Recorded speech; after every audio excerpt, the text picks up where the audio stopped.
Cooper macroed up a lot more than he usually does in that second game. Yeah, I've I have noticed the that. replay going right now. Yeah, usually. Not only was he ahead, but he had like thousands of minerals and resources, just everything. Yep, I remember that now. Yeah, really well. And I also do remember Soup getting steamrolled by just shit tons of banelings. Just like, Yeah. oh my god, it was amazing. What's up, guys? So painful. Green goo everywhere. Hey, Go Ryan. ahead. We're just talking about the tournament and making vids for the channel. Gotcha. Alright. Well said. Wait.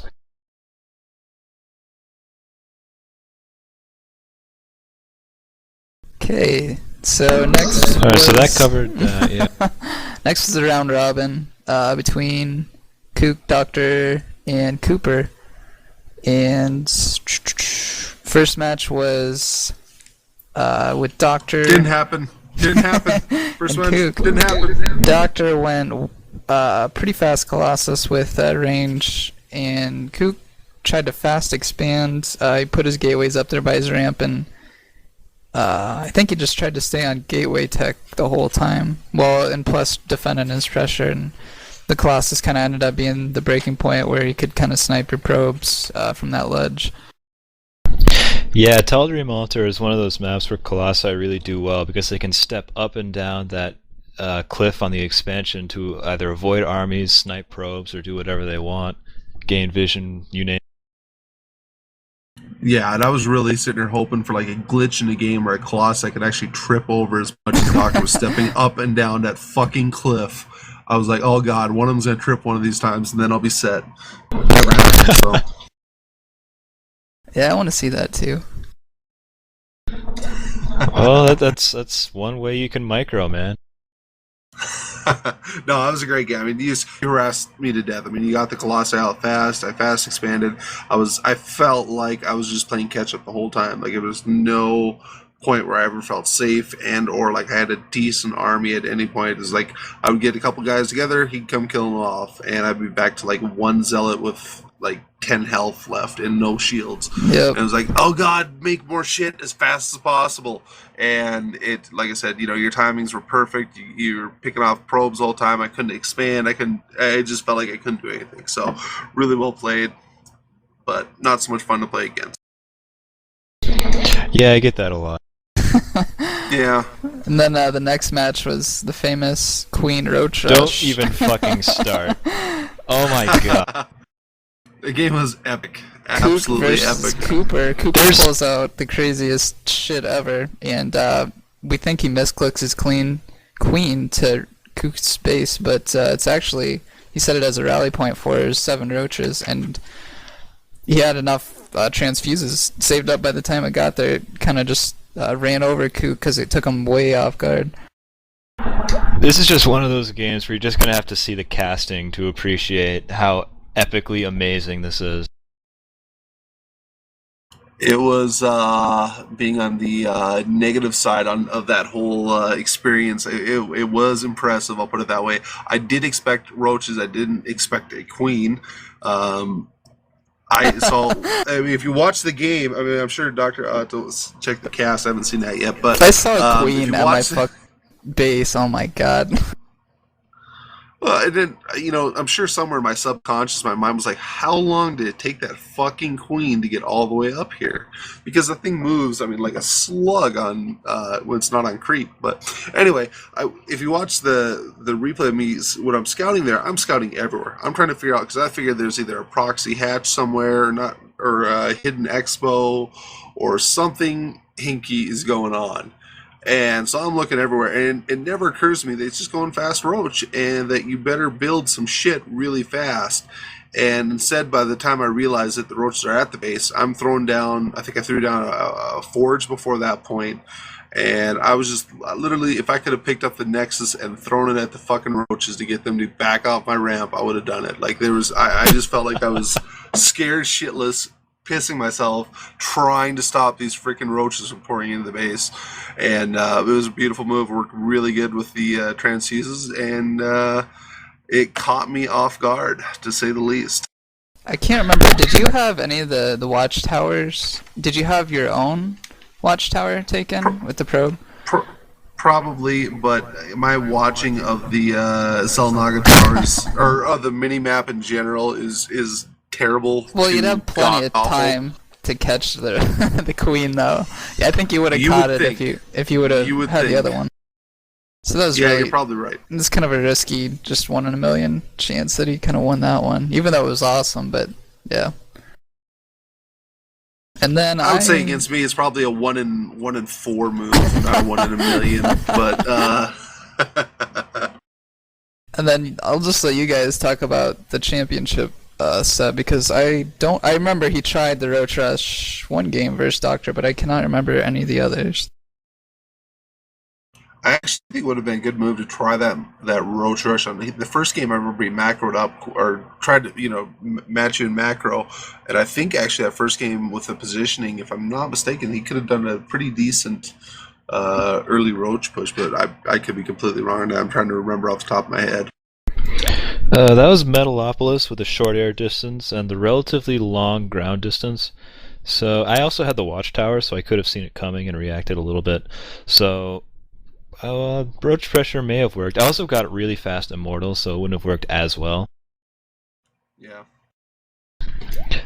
The first game of the finals, I did the 5-gate Robo drop, where I loaded up two Immortals in a Warp Prism, flew them over, dropped them, and just kept on warping in Zealots. Yeah, that was... Yeah, now it's coming back. Yeah, I think Cooper was macroing up that game, and yeah, I think he went Banelings, which was like the wrong idea to do against Immortals, so I was like, oh, okay, well. Yeah, Immortals tend to laugh at Banelings quite a bit, at least. But, yeah. Yeah, that's a really tough drop to deal with. And then what was game Immortal 2? drops are tough. Who could forget game 2? This was the Bisu build. Oh, yeah. I remember doing in the finals, I was like, okay, if I'm getting ahead, I'm going to do progressively weirder builds, and I guess Bisu is in my middle range on weirdness. So I kept him on one base, and one base Zerg is just epically awful, as we know from Dark. And I think I was able to get 4 bases to the end, which is really the goal of the Bisu build, and it paid off. It extended the game longer, but it's still handy. There's actually a pretty awesome Terran Contain against the Zerg player, and what the Zerg player did is actually got spine crawlers up on the ledge to take out shit, and then got the special burrowed roaches so that they can move into the siege tanks, and then he just unburrowed everything and slaughtered whatever was there. Like a proxy hatch at the other person's expansion, is that what you're talking about? To put up the spine crawlers? No, what the Terran player did is he just started building barracks and bunkers and factories and stuff all outside the Zerg player's base. Oh, okay. Yeah, so the Zerg player couldn't do anything, and he had a macro hatch in his main. And then, just once the roaches popped up, he had, a million Zerglings run out, and by that time it was pretty much game over for the Terran. Gotcha, yeah, that is crazy. Also in game 2, he did try the weird queen trick that he did on... Okay, that was the game, yeah. That's right, Yeah. That was the one. I did eventually see it with my Zealot, so I was like, I actually peed a little bit when I saw the queen coming. I was like, oh, no. I think that game was kind of like a slow death. How long was that game? Do you remember? 21 minutes, 12 seconds. Well, I went all Phoenix DT, so it would take a while. Slow and painful. And then, what was game 3? I have no idea. That was on Teldream Altar. You remember? What happened? I went Mass Archon. Oh my god. That's so funny. Now I completely remember the whole game. Oh yeah. Yeah, as I said, I just did progressively weirder builds, and Mass Archon was pretty out there. Which works really good against Mutalisk. Yeah, unfortunately, he just went everything that I was doing well against. So So Doctor ended up taking it down pretty. Sorry, Coop, what were you gonna say? Oh, nothing. No, I was gonna say, yeah, that was. It felt like every move that I think Doctor's map hacks were really working well that game because it just felt like everything Coop did, Doctor was just already a step ahead of it. Yeah, good no, scouting. I had it played out, everything planned out. Okay, game one I was gonna do the War Prism drop. Game two I was gonna do Bisu, and game three I was gonna mass Archon. That's how I was thinking going into the final. Yeah, whatever. Anyways, so the places, if we're just gonna go by wins and losses, obviously Doctor got first place, 8-0. Coop, second place with 4-3. Cooper, third place, 3-3. Joe got fourth place with 1-2, and then it's a four-way tie between the shit. Me, Paradox, and Angel and Soup all went 0-2, all tied for fifth. So, going on to the next tournament, Doctor had mentioned to me that he was thinking about casting this and not playing, and trying to let us all catch up to beast mode like he is. Doctor, what was your plans? That's right. I remember you mentioned that you wanted to do a 8-player tournament or a 16-player tournament, and I know that we have a lot of people who want to play. So I was thinking that if we need that 8th person or that 16th person, yeah, okay, sure, I'll go in and play. But if we don't need it, then I'll sit back. I'll cast the tournaments live. So if people do want to hop on Mumble, I will be casting it live, and if they do want to contribute something, they can. So that'll be a lot of fun, and I can make a lot of hype videos if I don't have to practice at all. So this could be a lot.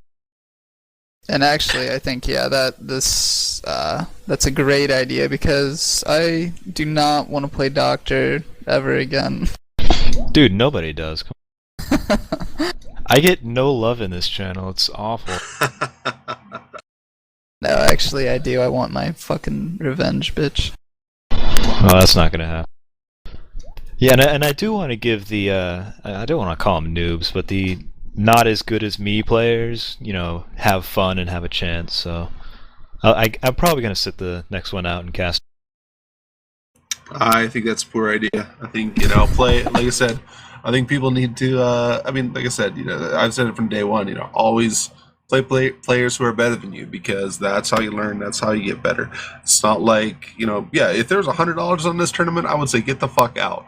I don't want to see you there. Absolutely not. In fact, I'd probably try to find a way to shut off Nom's internet to give me a better chance to win it. But at the end of the day, this is all for fun. We're all learning, and I absolutely think that you should play in the next one as well. And like I said, as people get better, you will get beat, and maybe not consistently, but it'll happen. And I think that's a good thing for the game. So. I don't know, but a good soup stomp is every fun once in a while. Not anymore, man. Soup is not stompable anymore, really. Well, I guess for you, you just kind of did that with, 15-minute warp tech into Colossus. I have no idea how that worked. Poor Soup. I think he's just psyched out. Soup and I have both not been playing our top game in the last, I would say, week. But I think it's like you said. I think it is kind of a little bit of a head fuck more than anything else. I mean, it's just that we're overthinking it. I think it's just get back to the basics and just work on what we know and work on our timings and refine the builds that we're doing, or learn a new build and work on that and kind of go from there.